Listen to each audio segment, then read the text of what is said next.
Assalamualaikum Pak Widi. Waalaikumsalam. Alhamdulillah. Pripun Pak kabarnya Pak?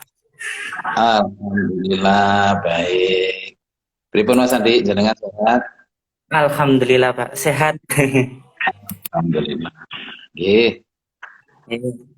Sudah bisa diterima dengan baik ya Pak ya, suara dan gambarnya? Alhamdulillah jelas, Dek. Oke. Kali gitu kita mulai saja. Assalamualaikum warahmatullahi wabarakatuh. Waalaikumsalam warahmatullahi wabarakatuh. Alhamdulillahirabbil alamin. Asyhadu an la ilaha illallah wa asyhadu anna Muhammadan abduhu wa rasuluh sallallahu alaihi wasallam wa ala alihi wa sahbihi amin.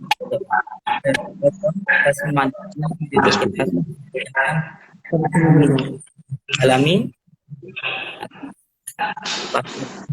Mari kita syukuri alhamdulillah jazakumullah pada teman-teman yang menghadirkannya juga pemateri Budi Umrah sebetulnya amal sebetulnya atas kehadirannya saya syukuri ucap syukur alhamdulillah jazakumullah khairan.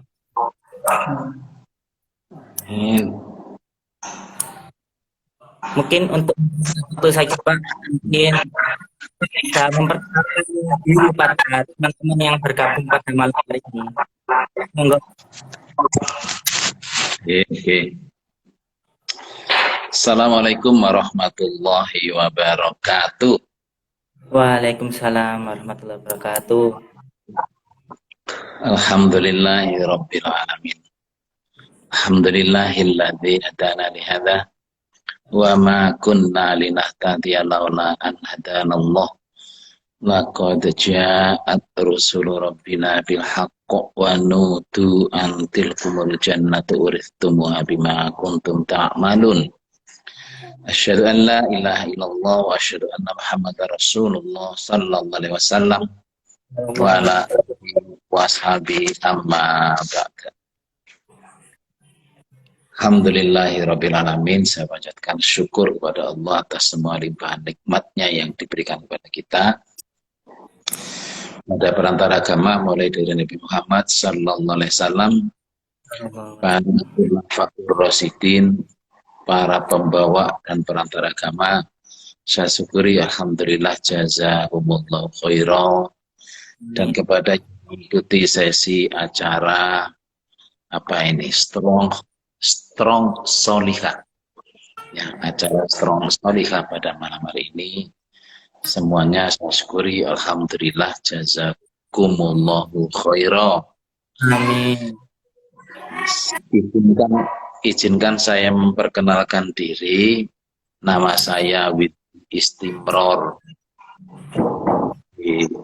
Sebelumnya saya agak nervous juga sebetulnya, karena biasanya kalau saya disuruh amal soleh ya mengenai jamaah, mengenai usaha, mengenai manajemen, nah ini audiennya lebih banyak ditujukan ke member strong solihah, jadi yo untuk nervous, jadi jangan kaget kalau nanti mungkin ada banyak kendala, maka ya bingung ya.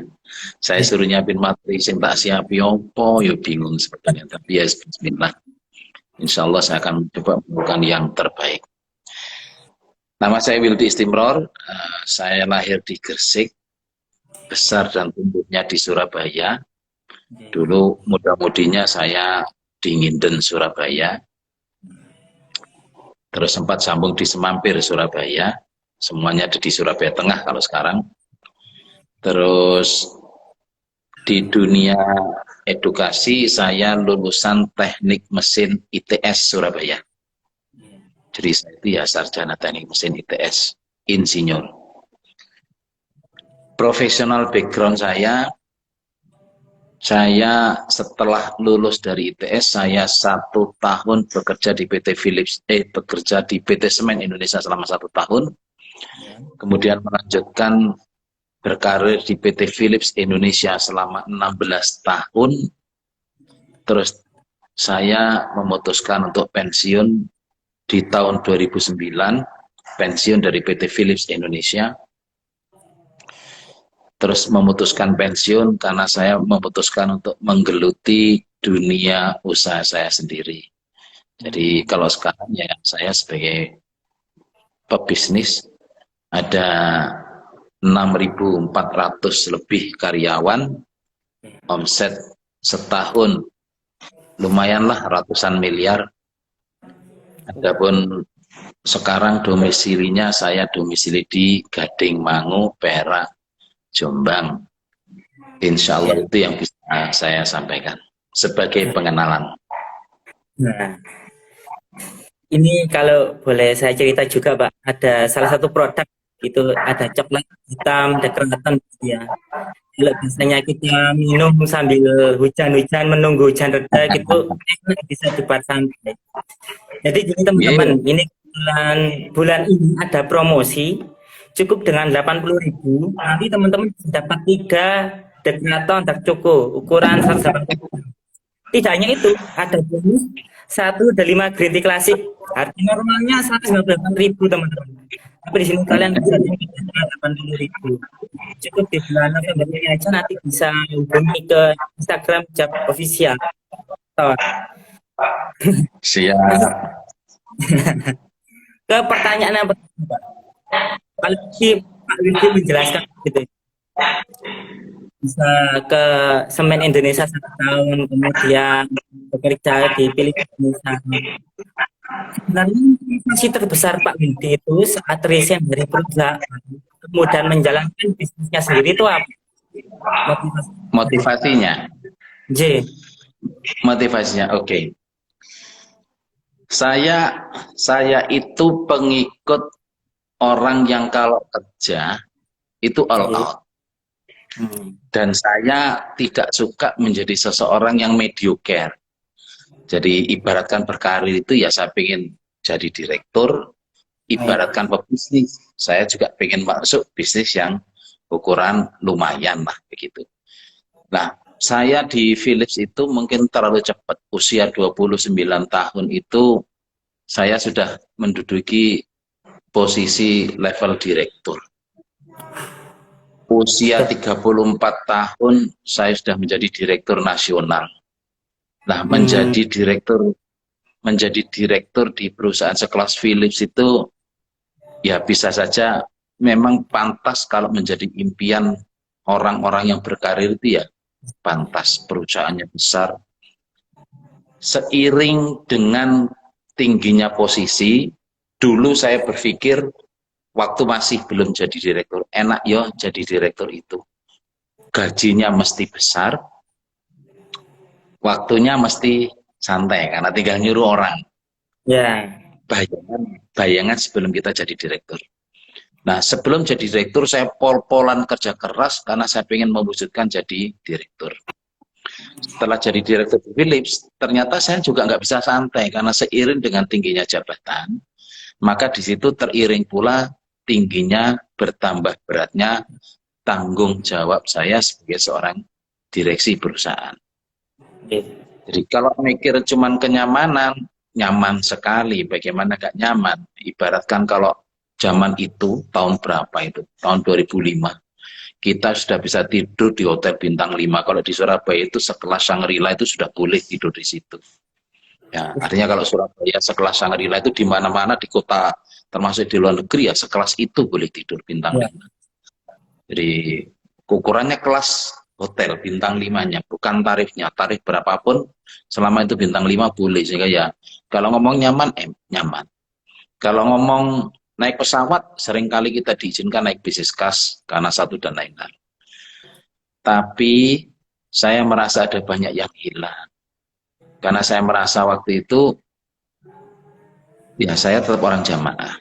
At the end of the day, yang saya cita-citakan paling pol itu ya ibadah lancar. Nah, menjadi seorang direktur itu dengan tanggung jawab sebesar itu agak sulit bagi kita untuk bisa membagi waktu sabilillah ibadah dengan kegiatan profesional kita. Jadi boleh dibilang ngaji ya rotok kurang, ibadahnya ya tidak seperti orang lain. Artinya saya memimpikan untuk menjadi seseorang yang lebih lah dalam hal waktu untuk keluarga, dalam hal waktu untuk sabilillah dan lain-lain. Sehingga tidak ada cara lain ya kalau ingin mewujudkan cita-cita itu kecuali saya harus mempunyai usaha sendiri yang akan memberikan privilege kepada saya, memberikan prerogatif kepada saya untuk bisa mengatur waktu saya lebih baik. Oleh karenanya di usia 33 waktu itu, 33 tahun, saya mulai merintis usaha sendiri, dan setelah saya jalani selama 7 tahun, di mana saya yakin bahwa maisha saya sudah bisa tergantikan di usaha saya, maisha di Philip, maksud gaji saya di Philip itu sudah bisa digantikan di perusahaan saya. Akhirnya saya memutuskan untuk keluar dari dunia profesional, ya, maksudnya di dunia karir karyawan. Terus saya memutuskan untuk menggeluti dunia usaha saya sendiri yang sudah saya rintis 7 tahun sebelum saya keluar dari Philips. Jadi kalau motif utamanya ya saya ingin punya waktu lebih banyak lah untuk sabilillah, untuk ibadah, untuk keluarga. Motif utama di situ. Jadi selama perjalanan itu saya banyak doa dan alhamdulillah Allah paring. Itu kira-kira begitu Mas Andi. Kalau boleh tahu ini Pak, ceritanya awal-awal merintis bisnis itu bagaimana Pak? Itu Pak, halangan pertentangannya itu merintis bisnis awal itu. Kalau awal merintisnya sederhana Mas Andi. Semua berangkat dari cita-cita. Jadi seperti tadi yang saya cita-citakan, saya mencita-citakan di usia 40 untuk pensiun dari dunia karyawan. Pensiun menjadi karyawan. Instead, sebagai penggantinya, saya ingin menjadi pengusaha. Nah, selama kurun waktu 7 tahun itu, saya banyak belajar bagaimana menjadi seorang pengusaha. Melalui buku khususnya, karena waktu itu YouTube belum terkenal seperti sekarang. Jadi saya banyak membeli buku, banyak membaca buku, baik buku yang bahasa Inggris maupun yang bahasa Indonesia, dan saya banyak melihat YouTube, ya, meskipun toh belum terkenal sekarang. Dulu YouTube-nya yang ada itu ya masih dari luar negeri kebanyakan, ya, motivator luar negeri. Nah, saya melakukan itu, termasuk saya berteman dengan pengusaha. Jadi saya termasuk yang meyakini kita itu akan menjadi orang seperti orang-orang yang kita temani akrab, yang sering kita ajak ngobrol. Nah, karena saya sadar kalau saya hanya di Philips saja saya bertemu dan berkumpul dengan sesama karyawan, saya yakin saya akan sulit untuk menjadi pengusaha karena mereka semuanya karyawan. Maka yang saya lakukan adalah saya kenal dengan, mencoba berkenalan dengan partner-partnernya Philips, distributornya Philips, dan di sana setiap kali saya ketemu, saya minta waktu luang untuk ngobrol, belajar bagaimana menjadi seorang pengusaha. Apa saja saya suruh mereka cerita, tantangannya apa dan lain-lain. Jadi setelah itu, ya alhamdulillah saya banyak belajar. Adapun bagaimana memulainya, saya waktu itu dilalah punya keyakinan apapun itu bisnisnya, apapun, saya bilang apapun, ini yang saya yakini mulai awal, karena saya melihat juga banyak, apapun itu bisnisnya, ya, selama itu ditekuni dengan baik, selama itu ditunjang dengan praktek-praktek yang baik, selama itu kita doain yang banyak, saya yakin kita bisa menjadi seseorang melalui bisnis yang kita tekuni. Regardless, lupakan bisnis apa yang kita tekuni. Karena waktu itu saya lihat tukang bakso, ya, di Jagalan itu ada tukang bakso rame di zaman itu, ya, di zaman tahun saya merintis usaha tahun 2002 itu. Zaman itu ada bakso di Jagalan itu dijual dengan harga 12.000 seporsi. Ya rame. Oh, berarti orang itu bisa kaya melalui bakso. Ya. Terus di Pandaan itu ada restoran, ada warung, ya cuma jual bebek goreng, ya.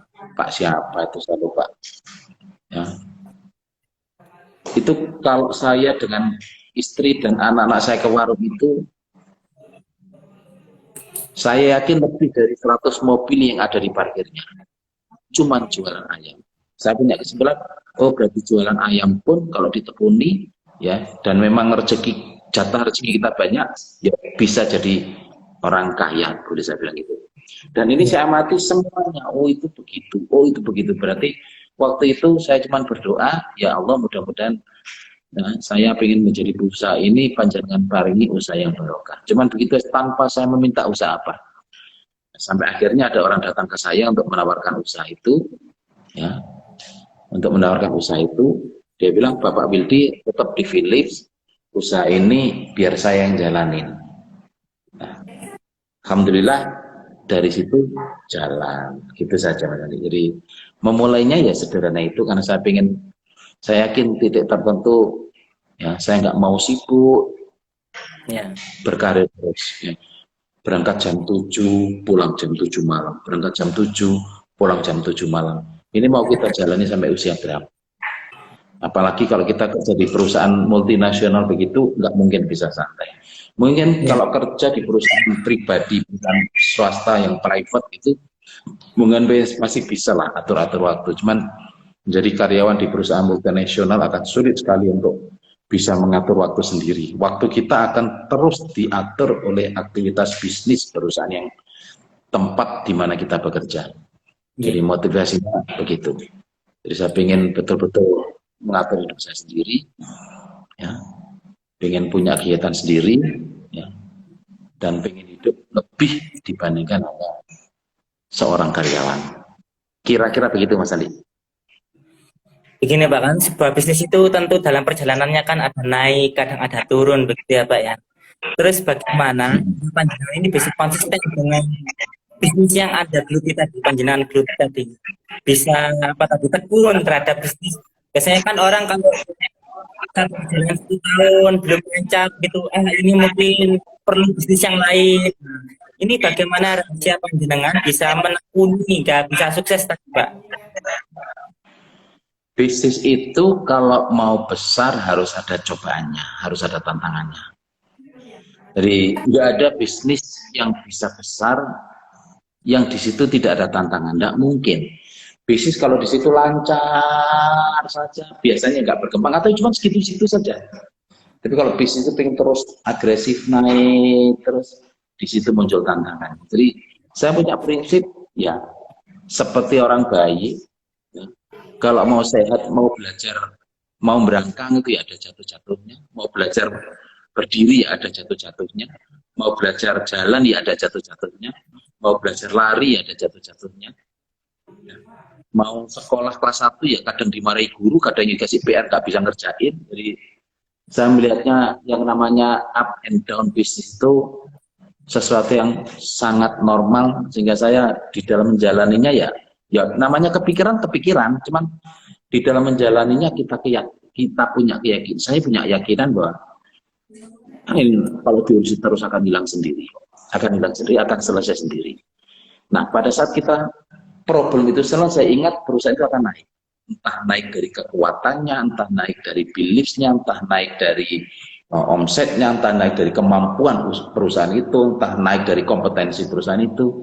Setiap titik, setiap halangan yang berhasil direntangi, dilewati oleh seseorang, setiap halangan yang bisa dilalui oleh setiap perusahaan, di titik itu pula perusahaan itu atau orang itu menjadi orang yang lebih kuat, menjadi orang yang lebih baik, menjadi orang yang lebih maju. Artinya, kesimpulannya, seandainya di dalam setiap kegiatan kita, entah jadi karyawan, entah jadi pengusaha, entah jadi seseorang pun, ya, kalau kita sudah bisa melewati halangan, rintangan yang kita hadapi, disitulah kita akan menjadi orang yang lebih baik, di situ kita menjadi orang yang lebih kuat, di situ kita menjadi orang yang lebih maju. Di prinsip itu saya pegang mulai saya muda tidak begitu.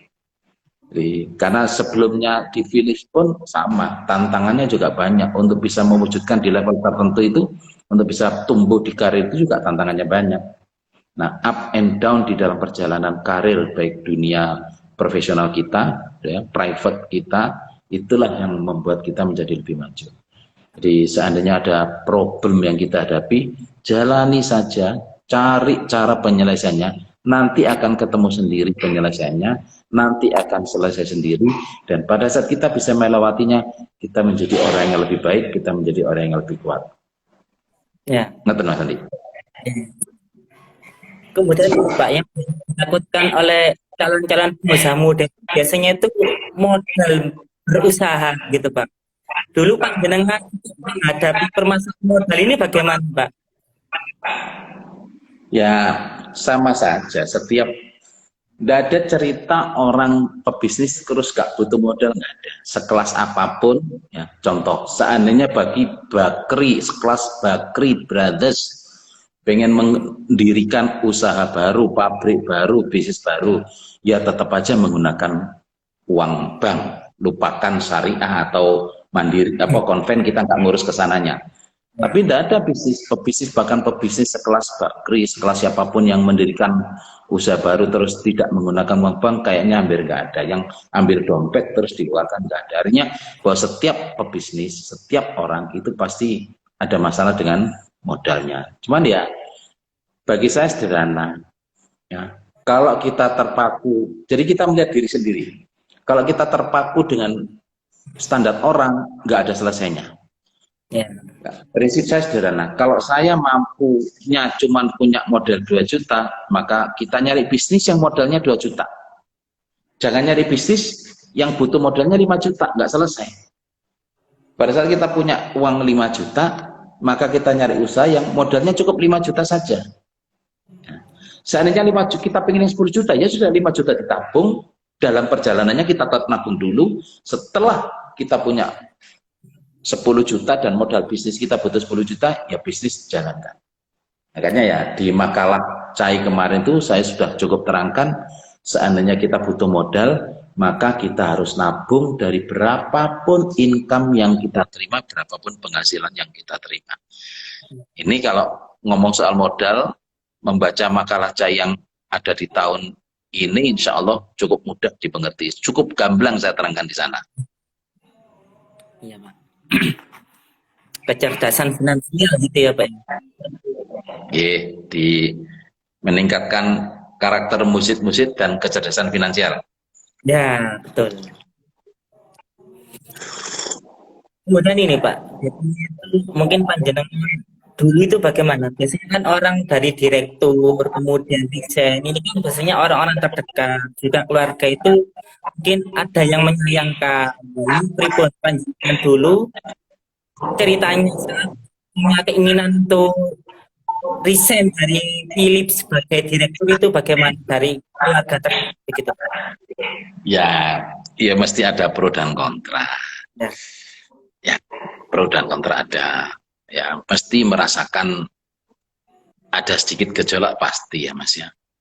Karena kalau di Philips misalkan kita bepergian, tidur di hotel bintang 5, keluarga kalau ikut nyusul, tidurnya kan ikut tidur bintang 5. Kalau waktu sarapan bisa nimbrung sarapan, sarapannya bintang 5.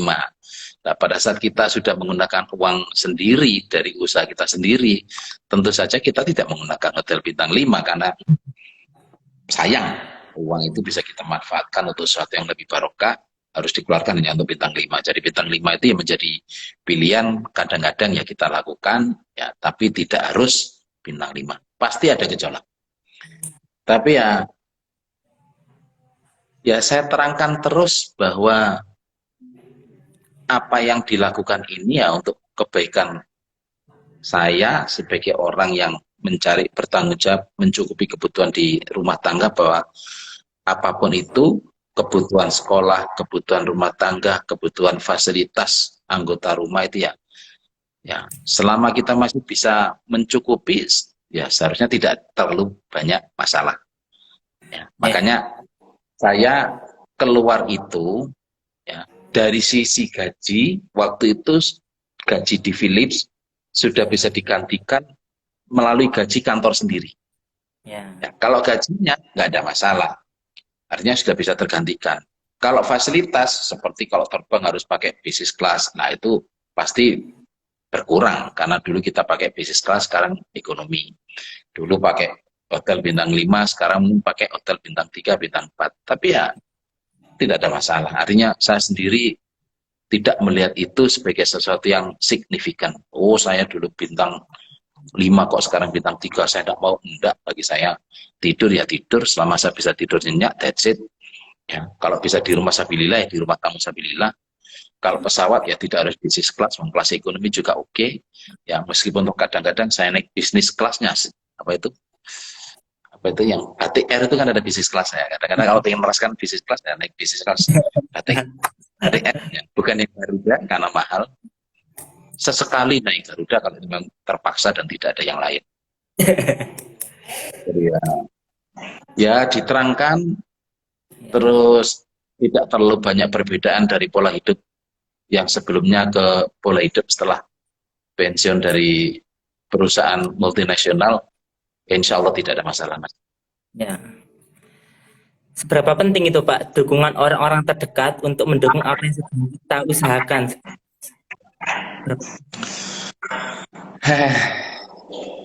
Kalau seberapa penting ya pasti penting banget, penting sekali, penting banget. Saya ngomong orang-orang dekat itu ya kalau di mata saya, satu ibu saya, kedua istri saya, ketiga anak-anak saya. Ibu itu ya bapak ibu maksudnya. Jadi orang-orang yang terdekat di mata saya itu ya bapak ibu saya, istri saya, dan anak-anak saya. Kalau ditanya itu seberapa penting, penting sekali. Karena at the end of the day, kita sebagai seorang lelaki mencari maisha itu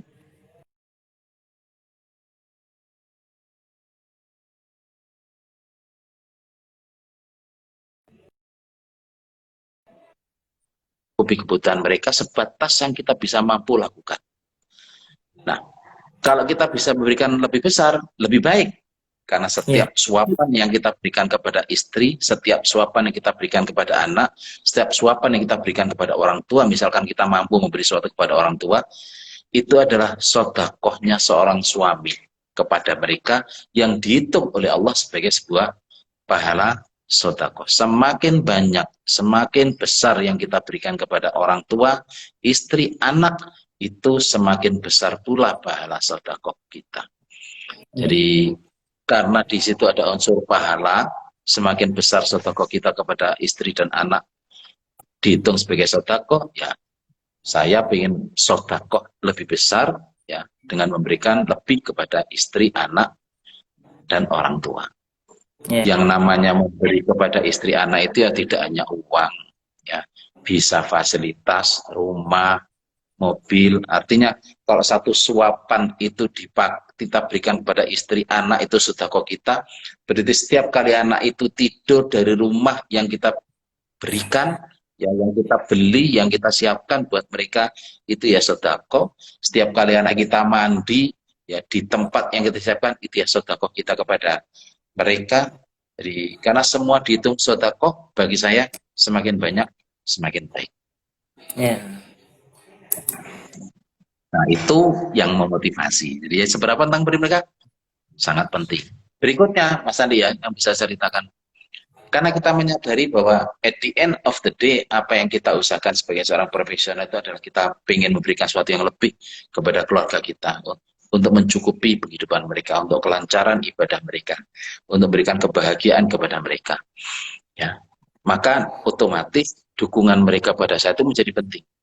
Bahwa mereka bisa memberikan dukungan baik. Yang namanya dukungan kepada seorang suami yang mencari maisha itu apa tuh? Ya keridoannya, ya doanya, ya ketenangan suami di dalam menjalani aktivitas kerjanya. Saya pikir kalau di rumah misalkan istri nggak tenang, nah, istri bertengkar terus, ya tentu saja suami akan sangat terpengaruh. Soalnya suami pengen berikan sesuatu kepada istri, lah kalau di situ pengen berikan sesuatu yang terbaik, lah kalau di situ muncul bertengkar terus, ya pasti suaminya nggak akan tenang, bekerja juga nggak tenang. Ya, ini kadang-kadang ini kalau tidak diceritakan kepada istri, kadang-kadang lupa bahwa kalau seorang suami mencari maisha itu dalam keadaan pikiran nggak tenang, tadi musuh istrinya, dimarahi istrinya, atau istrinya cemberut atau apapun itu, ya, yang laki-laki itu ya pasti nggak tenang di dalam menjalani maisanya, mencari maisanya. Demikian juga kalau di situ ada masalah dengan anaknya, entah anaknya itu malas belajar, entah jadi apapun itu yang terjadi pada anak yang membuat hati seorang ayah tidak tenang, itu terbawa di saat kerja. Nah ini hal-hal semacam ini kalau bisa ya dihindarkan, karena suami itu ya apa yang dihasilkan dari situ ya pasti kembalinya kepada anak istri. Meskipun itu belum tentu sesuai dengan kemauan istri, belum tentu sesuai dengan kemauan anak-anak.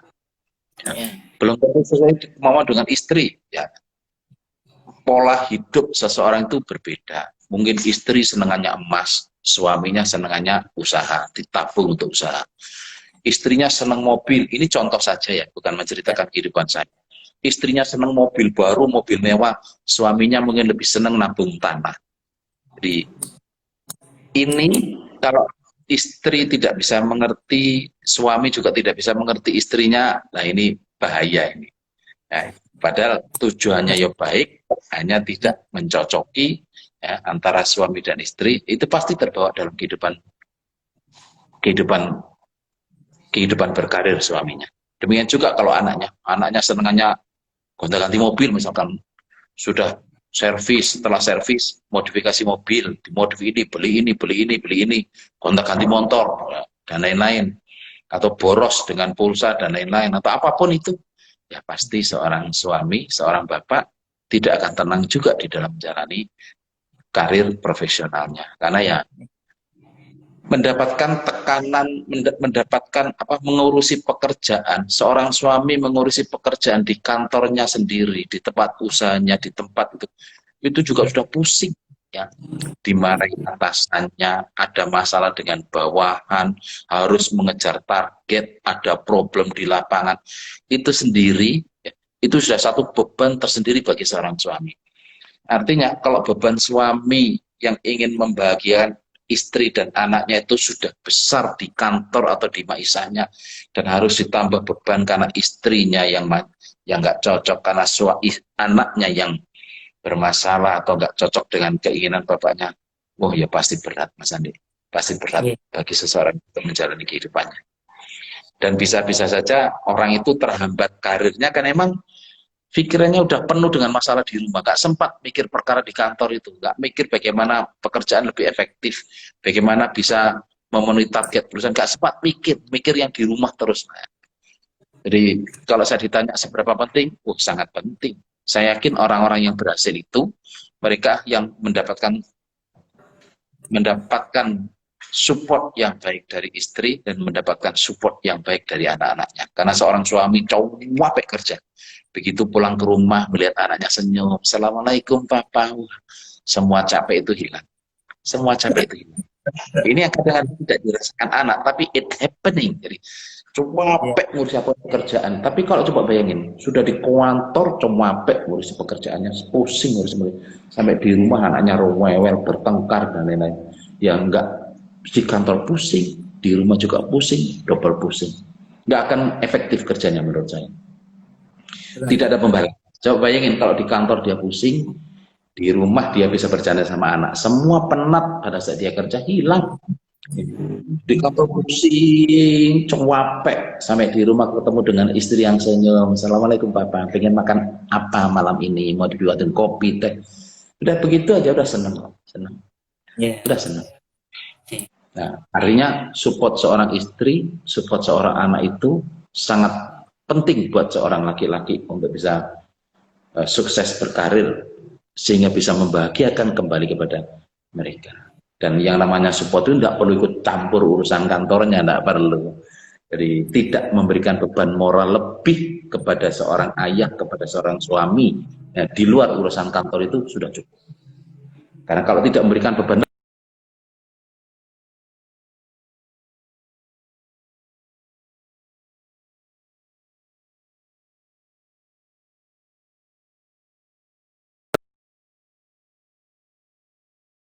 itu, sampai di rumah disambut dengan baik seorang suami.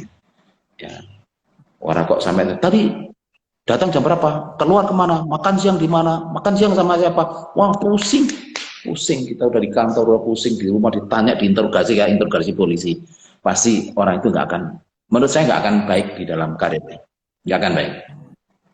Ya, Itu pandangan saya ya, pandangan saya. tadi itu ya Pak ya. Memang support keluarga itu memang nomor satu ya Pak ya. Ya, nomor satu. Karena siapa lagi yang kita harapkan supportnya, ya? Ya, keluarga itu sekali lagi Mas Adi, di mata saya keluarga itu istri, anak, dan orang tua, mertua juga, karena itu bagian dari orang tua kita. Ya. Ngomong-ngomong soal keluarga dan saudara Pak, kalau saya mengutip pernyataan Pak Irwan Hidayat, Direktur Sido Muncul gitu, yang pernah saya tonton dalam sebuah televisi, saudara itu the best and the hardest partner dalam bisnis. Artinya partner yang paling bagus juga partner yang paling sulit. Nah ini bagaimana Pak? Ini titipan dari teman-teman. Tips berbisnis dengan saudara kandung menurut Pak Yudi. Ya, just be profesional gitu saja Mas. Jadi saudara kandung kalau kinerjanya nggak baik ya kita tegur, ya kita perbaiki. Saudara kandung yang memang hasilnya bagus ya kita hargai. Menurut saya being profesional itu menghilangkan berbagai macam kerumitan di dalam bisnis itu sendiri. Termasuk meskipun di situ itu saudara atau siapapun, ya. Karena tidak hanya saudara, orang lain pun, karyawan yang tidak ada ikatan dengan kita itu bisa menjadi best partner, bisa juga menjadi worst partner, ya, partner yang paling jelek pun pengalaman saya bisa. Tapi ada satu yang mempermudah semuanya itu, if we are just being professional. Kita profesional itu ya, artinya profesional itu meskipun untuk keluarga ada aturan perusahaan yang diikuti. Meskipun untuk keluarga, ya nggak boleh ada segala urusan KKN, ya nggak boleh. Kalau memang tidak perform, harus keluar. Orang lain dikeluarkan karena tidak perform, ya keluarga pun dikeluarkan karena dia tidak perform. Begitu aja. Jadi as long as we are doing our best as profesional, insya Allah tidak akan ada banyak masalah di dalam bisnis kita. Ya.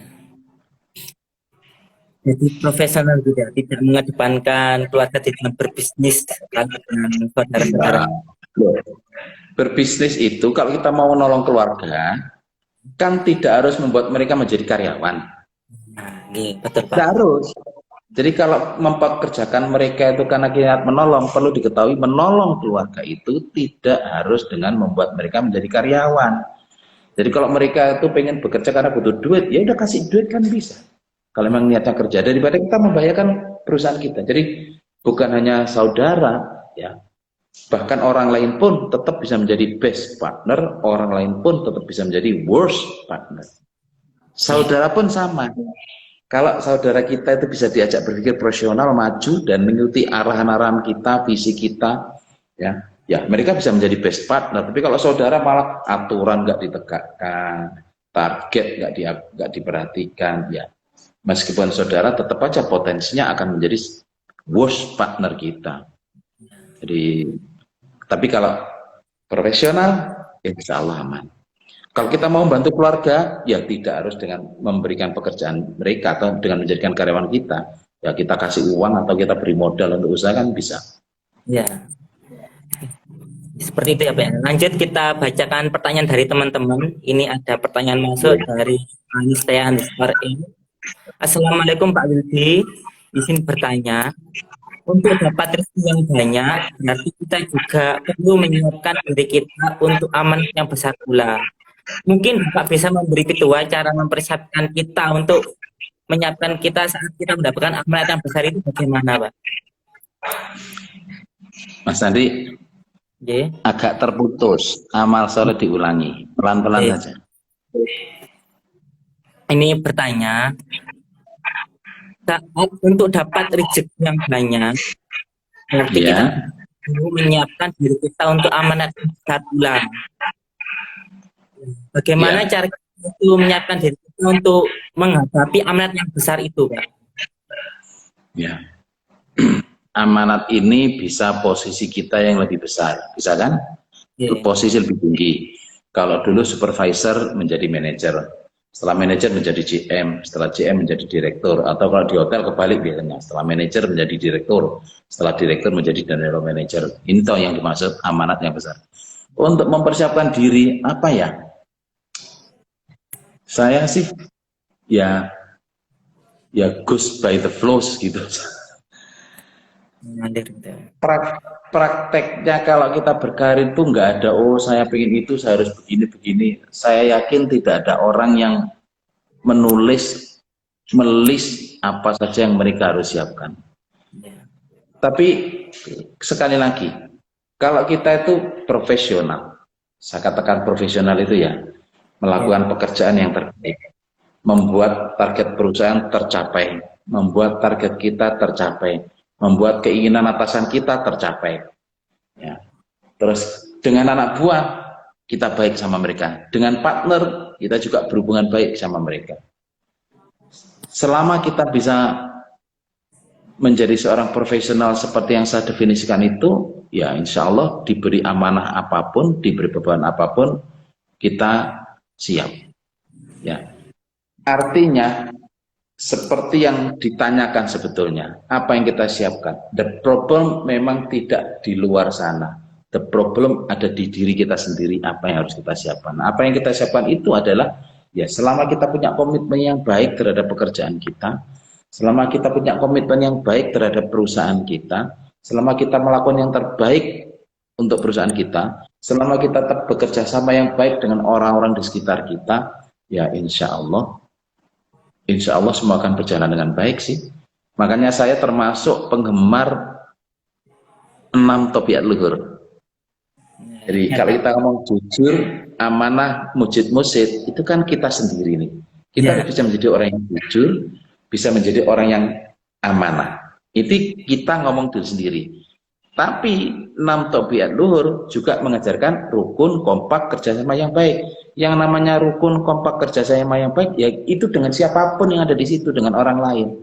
Artinya Ya. kita harus punya jiwa yang baik, punya jiwa yang jujur dan amanah. Dengan orang lain, ya kita harus menjaga kerukunan, kekompakan, dan kerjasama yang baik.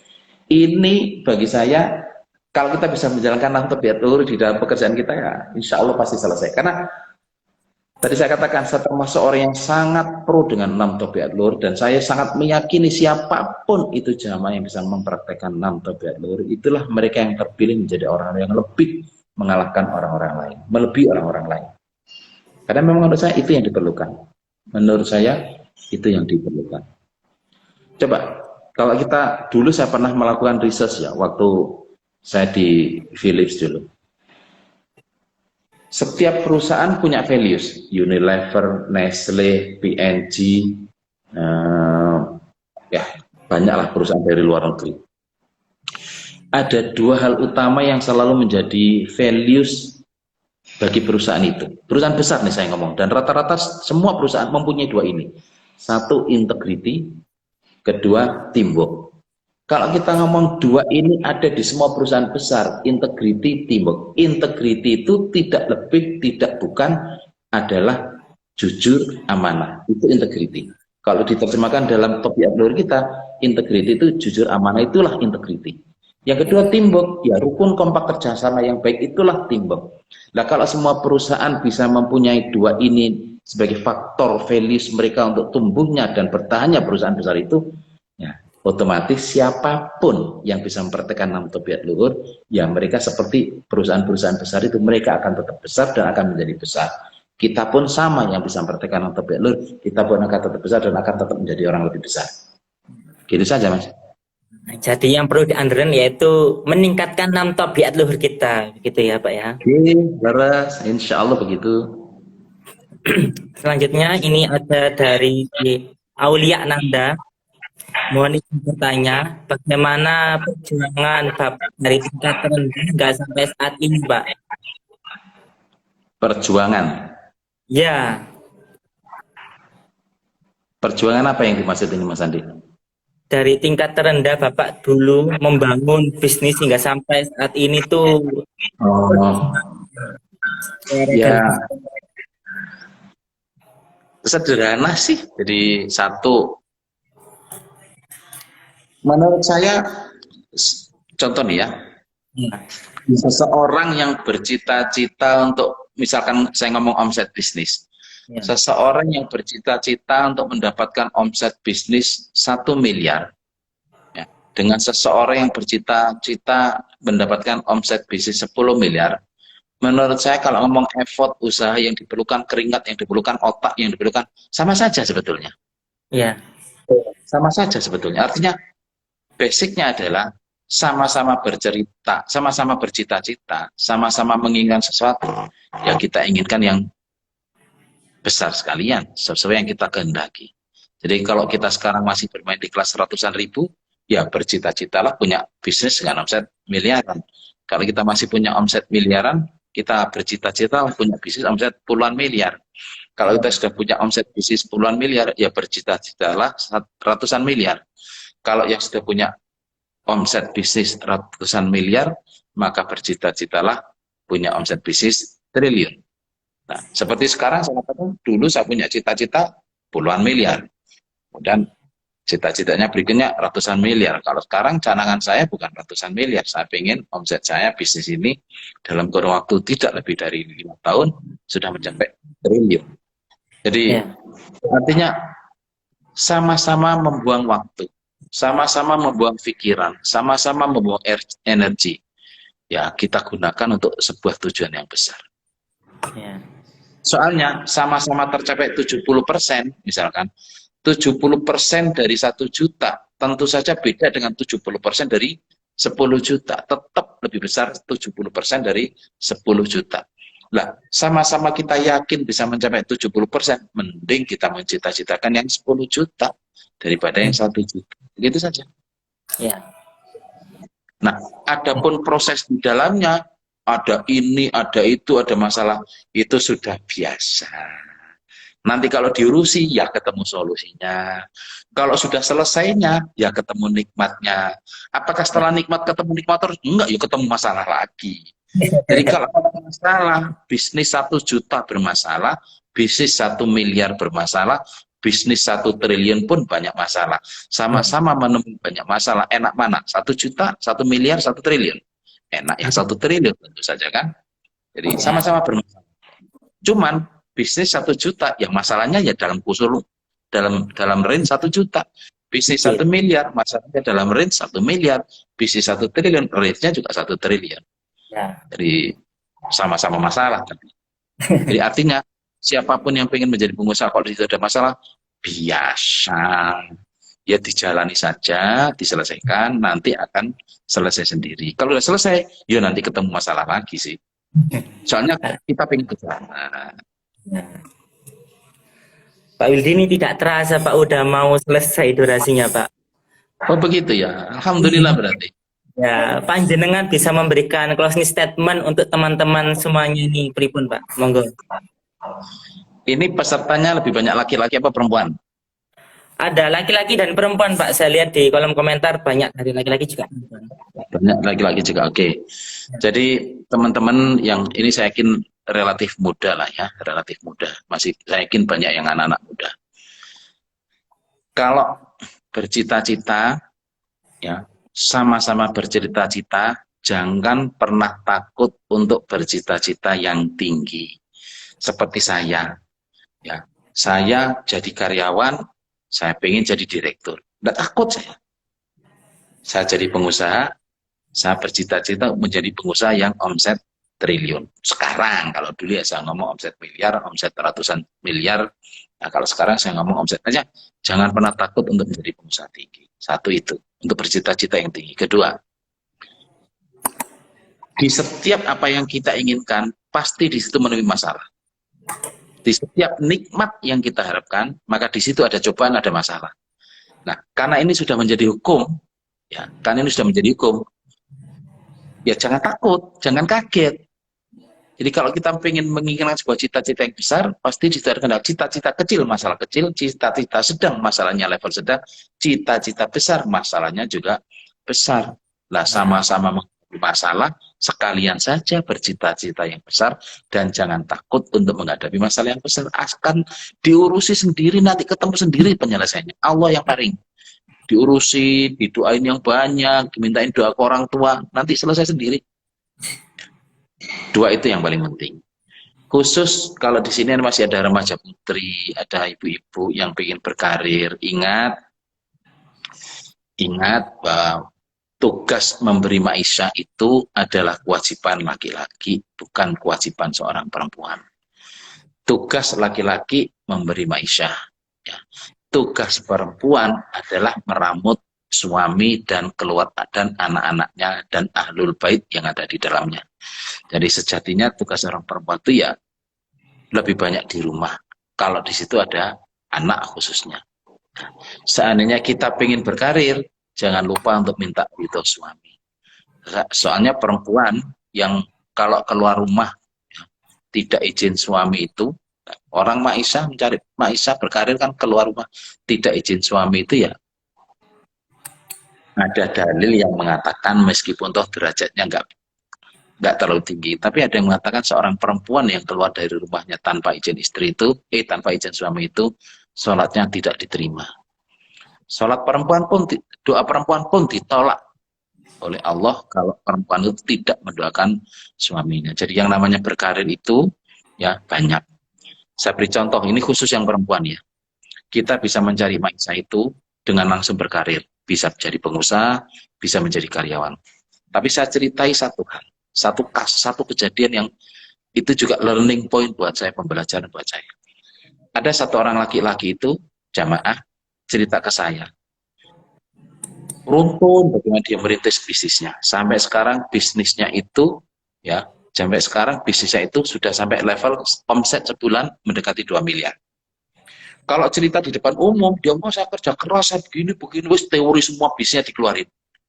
Pada saat setelah selesai semuanya, dia ngobrol sama saya sambil ngopi, Pak Wildi, saya tuh pengen ceritakan satu hal. Teman saya nggak mau, Pak, takut kalau ini saya ceritakan nanti dipikir apa begitu. Ada apa, Mas? Pak, saya itu bisa seperti sekarang itu sebetulnya hanya satu kuncinya. Apa? Istri saya. Loh, lah tadi kok diceritakan itu kerja keras, tadi ini begini, harus punya begini, bisa ini. Kok sekarang sama yang cerita bahwa kunci sukses panjenengan itu istri. Gimana ceritanya? Pak, istri saya itu kalau saya total sehari, dia berdoa itu kalau saya total bisa 6 jam. Sehari seorang istri berdoa itu 6 jam. Dan saya tanya, saya doa apa, Dik? Saya doa apa, mak, kok panjang? Saya doa buat kamu, Mas. Saya doa buat rezeki kita. Saya doa buat anak-anak kita. Saya doa buat jamaah kita. Saya doa buat 5 bab kita. Saya doa buat orang tua kita. Ternyata pada akhirnya suami itu menyadari, oh berarti selama ini kok bisnis saya lancar itu, ya istri saya ini yang sehari bisa doa selama 6 jam. Artinya, karir seorang istri itu ternyata tidak harus di kantor. Karir seorang istri untuk bisa mendapatkan maisha yang tinggi pun tidak harus mempunyai usaha. Bahkan seorang istri yang mendoakan banyak ya, atas kesuksesan, keberhasilan suami, ternyata pun itu menjadi karir bagi seorang perempuan. Jadi mudah-mudahan teman-teman kita yang perempuan tidak hanya berorientasi bahwa yang namanya karir itu harus menjadi seorang profesional di perusahaan, menjadi pengusaha. Ada satu orang yang juga bisa berkarir dan menjadi kunci sukses ekonomi keluarga dan kunci sukses keluarga itu dengan menjadi seseorang yang ahli doa buat keluarganya, buat suaminya, buat anak-anaknya, buat keluarganya, buat orang tuanya, buat maishahnya, buat kelancaran ibadahnya, dan lain-lain. Ini juga bagi saya adalah jalan karir bagi seorang perempuan. Insya Allah begitu yang bisa saya sampaikan sebagai final quote yang saya sampaikan baik teman yang laki-laki maupun yang perempuan. Ya. Jadi kalau bisa saya ambilin teman-teman dari apa yang perbincangan kita selama 1 jam tadi, yaitu yang pertama dari Pak Wildi berpesan jangan takut punya cita-cita yang tinggi. Yang kedua, masalah itu ada untuk dihadapi. Kemudian untuk para salihah, jangan lupa terhadap ridho suami, juga jangan lelah untuk mendoakan suaminya. Seperti itu, Pak Wildi. Alhamdulillah jazakumullah khairan atas waktunya yang namun manfaatnya, Pak. Banyak. Amin. Alhamdulillah. Pak Wildi, di nanti sewaktu-waktu, Pak, kita bisa lain waktu ya, Pak. Ya, insya Allah, semoga Allah paling barokah. Amin. Buat teman-teman semuanya yang mengikuti acara ini, barangkali selama saya menyampaikan materi ada yang kurang berkenan, saya mohon maaf yang sebesar-besarnya. Amin. Mudah-mudahan apa yang saya sampaikan memberikan kemanfaatan, kebarokahan buat kita semuanya. Amin. Amin. Amin. Alhamdulillah, jazakallah khair Pak Wildi. Amin. Teman, bila ada sumur di ladang, boleh kita menumpang mandi. Kalau ada umur yang panjang, bolehlah kita berjumpa lagi. Sekian dari saya, banyak kurang lebihnya mohon maaf. Akhirul kaliada. Assalamualaikum warahmatullahi wabarakatuh.